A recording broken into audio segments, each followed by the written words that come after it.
Hello Chelsea fans, how are you doing? This is Derek here from Blue Nation TV. I hope you're having a beautiful Saturday.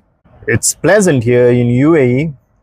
I finished my exercise and I thought, let me come and talk to you. I'm not working today, so I can do the video pretty much early. So if you know, every football club has a story. Liverpool have Bill Shankly, Manchester United have Sir Matt Busby and Alex Ferguson, Arsenal have Arsene Wenger, but Chelsea's story is completely different. It's about survival. There are a lot of Chelsea fans around the world, in India, in England, and everywhere. Most of them know what Chelsea is. They have experienced the highs and the lows of the club.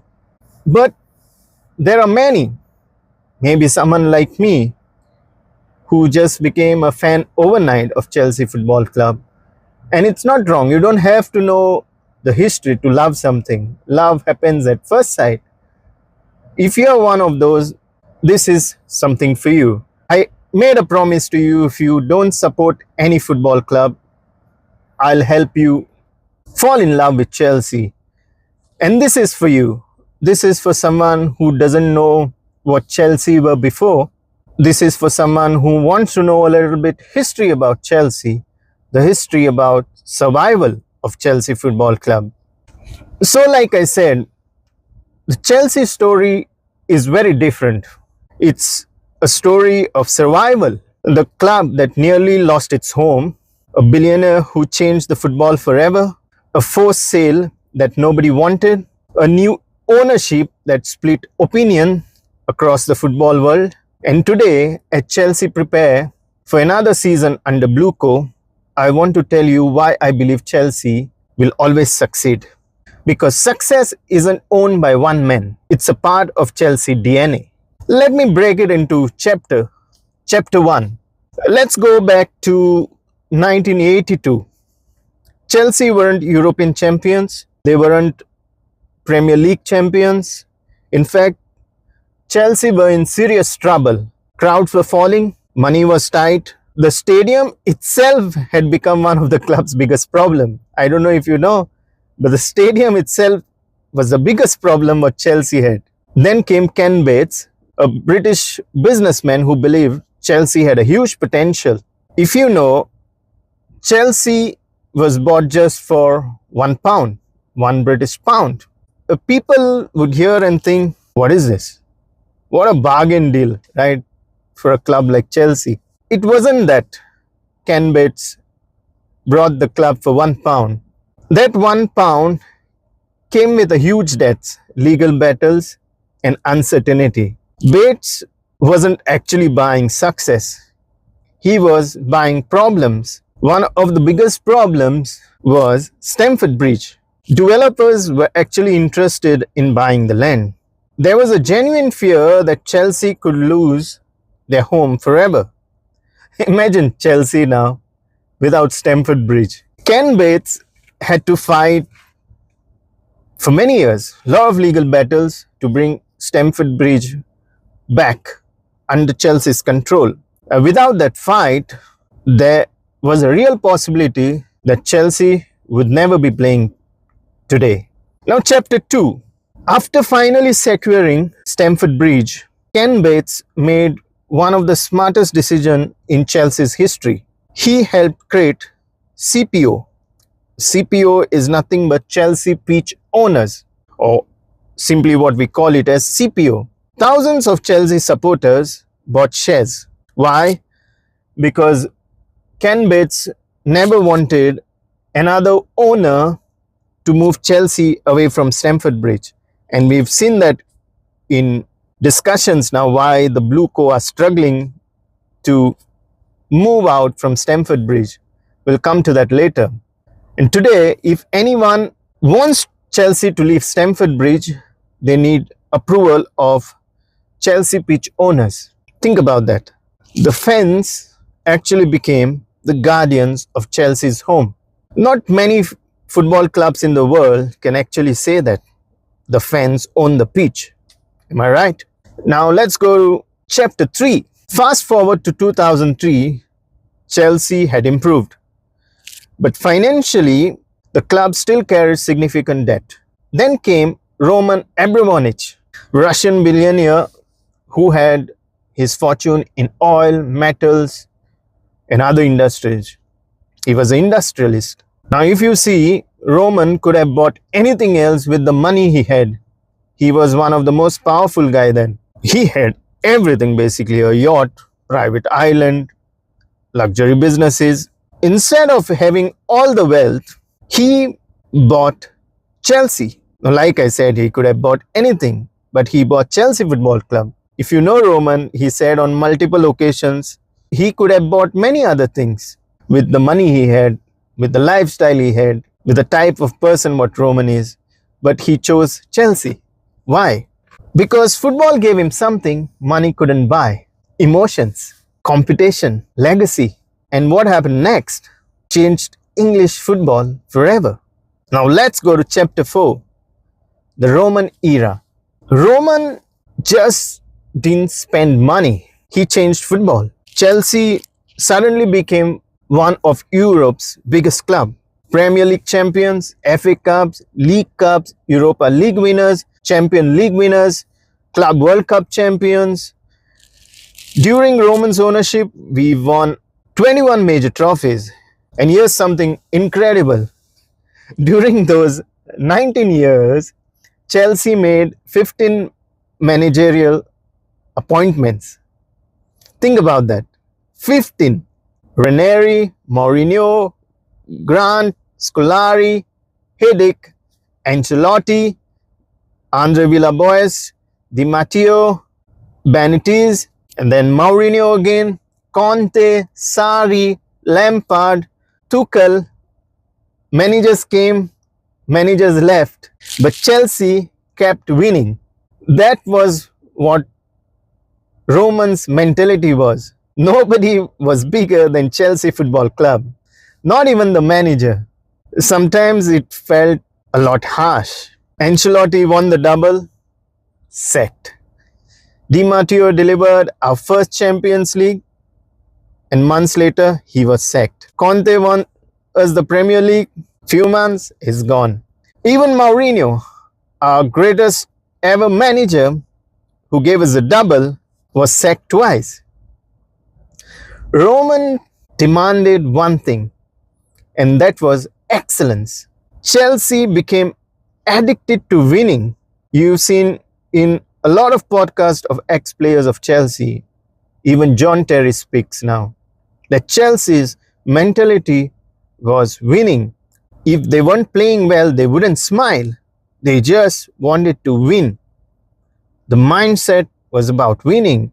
You've heard Lampard suggesting that on many occasions he fought with managers he thinks would not have the winning mentality. Let's go to chapter 5. Then came the year 2022. Everything changed. Not because of football, but because of politics. Following Russia's invasion of Ukraine, the UK government sanctioned Roman Abramovich. Chelsea couldn't operate normally. We know that. Tickets were frozen. Commercial activities stopped. Transfers became difficult. It felt like Chelsea had been frozen in time. Roman made a decision to sell the club. It was a time where Thomas Tuchel was the manager. He won a Champions League then.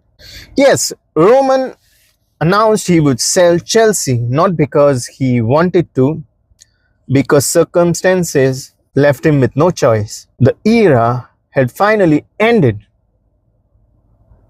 It was one of the most difficult moments for me as a fan, as a Chelsea fan. I still feel emotionally attached to Roman era. He wasn't the loudest, but when you saw him, you know this guy wanted to win. His mindset was Chelsea to be number one. Chapter 6. Then came Todd Bowley, Baghdad Iqbali, Jose Feliciano, and Clear Lake Capital. Many fans asked, who are these people? Who are Clear Lake? Clear Lake doesn't have any football history. Clear Lake isn't a football family. In fact, they are one of the America's biggest investment firms. What are they doing buying a football club? Okay, we understand if Clear Lake bought in some business, they would transform it, generate revenue, sell it at a much heavy valuation. But they chose Chelsea. They always have a history of buying businesses, improving structures, creating long-term value, making organizations more efficient. And that's what exactly they tried to implement in Chelsea. Not the Roman model, not the Ken Bates model, a model completely different to that we as Chelsea fans have ever seen. Now, chapter 7, the chaos. Football isn't just business. Blue Co introduced ideas Chelsea fans never wanted to experience. Long contracts, very young players, massive squad rebuilds. They had let go of every top player we had. They had data-driven recruitment, a multi-club ownership model. It was similar to what City Football Group has built or the Red Bull network has built. Many Chelsea supporters hated it. Even if you've seen last year, there were a lot of fan protests, even from Strasbourg, from Chelsea. It was completely chaos. Like I said, many supporters hated it. Not because they hated the investment, but because it didn't feel like Chelsea. It didn't feel like Chelsea Football Club. We've never seen 40 players arrive at a club. Manager changing, sporting directors changing, the loan systems, it felt very unfamiliar. Even if you've seen at sporting directors, we have about 4. And naturally, we as fans question everything. All we ever had for Blue Co, Clear Lake, was hate. We didn't like anything that came from their mouth. They had the best PR for them. They made it look like that they were the saviors, and none of them were actually buying it. Now here is chapter 8. Here is where my opinion is very different to that of many fans, to that of many Chelsea patriots. I never believed Chelsea are finished. Chelsea survived everything. Financial collapse, almost losing Stamford Bridge, ownership changes, transfer bans, sanctions, managerial chaos. Chelsea always find a way. Why? Because success isn't created by an owner. It's part of Chelsea club's DNA. And now, for the first time under Blue Co, I'm beginning to understand the vision. A proper football structure, which we didn't have in the Roman era. I wish we had it back then as a fan of Chelsea.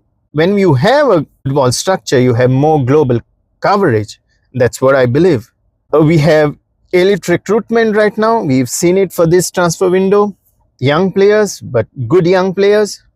Long-term planning. Just something what we see in Manchester City or like Red Bull.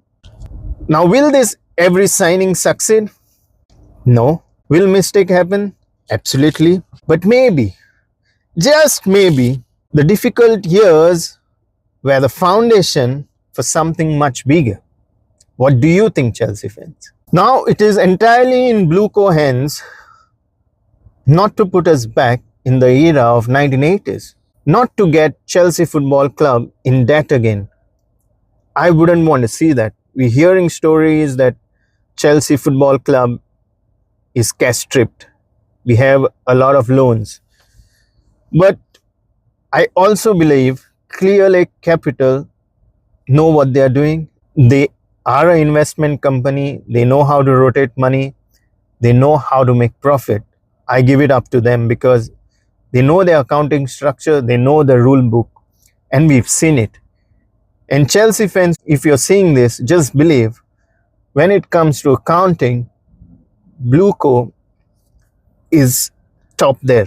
I am not saying that I'm highly influenced of Blue Co. I'm paid by it. This is a young channel. Blueco even doesn't know I exist. But for me and for my instincts, I know Blueco knows every part of business. They are never going to make losses. They don't have a history of making losses. We've seen that in their investment. If you go and see Clear Lake Capital, they are known for profit. They are known for structure. So yes, I give it up to them. But I don't only want them to get Chelsea at a lower stage like what we've seen in last season. And now speaking of next chapter, Chelsea's 2026-2027 season has officially begun. Today, Chelsea news. Chelsea squad has now departed to pre-season tour of Australia. It's a first real opportunity to see Xabi Alonso begin implementing his ideas on the training ground, onto the team. And one notable absentee is Nicholas Jackson. According to latest reports, Aston Villa are preparing a club record move for Senegal international, with Unai Emery reportedly making Jackson his priority striker. Positive discussions between the clubs have fueled belief that the deal could happen. We know Unai Emery and Nicholas Jackson have a connection from their Villarreal days, and I believe there's good progress. Another defender also could be leaving. We've had this discussion on multiple of my videos. Trevor Chalobah is attracting interest from Como. Most of you already know that. Reports suggest there's an improved offer, 25 million plus 5 million in add-ons. That's about 30 million. Pure profit for Chelsea. It's a bargain price for Chalobah. And Chalobah is understood to be open for a move to Como, where he had checked Fabregas there, and I think it would be a really good move for Chalobah. Chelsea also continues strengthening behind the scenes. We've heard that set-piece specialist Austin McPhee is expected to leave Aston Villa and join Chelsea's coaching staff. If completed, this could be a very important addition given how decisive set-pieces have become in modern football. We've heard that Coué has moved to a different position. I mean, we were awful when it comes to set pieces in last year, and this could be a great move for Aston McPhee and Chelsea. Looking at the travelling squad, there are exciting opportunities for a lot of young players, which are included Esteva, Dario Asigo, Dustin Satperv, Jimmy Gayton, João Pedro, and others. We have a lot of academy talents also travelling to Australia. They would give supporters a glimpse of what they could do and explain to us how the Chelsea project is shaping up. And reports also linked Pedro Neto with interest from Manchester City. We know there is Enzo Maresca there. Although at this stage, it appears just an speculation and there's no advanced talks or negotiation. So yes, Chelsea fans, Chelsea's story continues. From Ken Bates to Roman Abramovich to Blueco, every owner had changed the football club in different ways. Some protected it, some transformed it, and some are trying to rebuild it. But one thing has remained constant. Chelsea Football Club always finds a way. Now I want to hear from you. Which ownership era do you think was the most important one in Chelsea club's history? Ken Bates, Roman Abramovich, or do you believe Blueco will eventually create another golden era? Let me know in the comments below. If you enjoyed today's story, the video, don't forget to like the video because the algorithm would make me great, and I've always told you, subscribe to Blue Nation TV, hit the notification bell on, hit the like button there friends. Chelsea fans in India, hit the like buttons. I'll see you soon in the next one. Till then, Mogasu.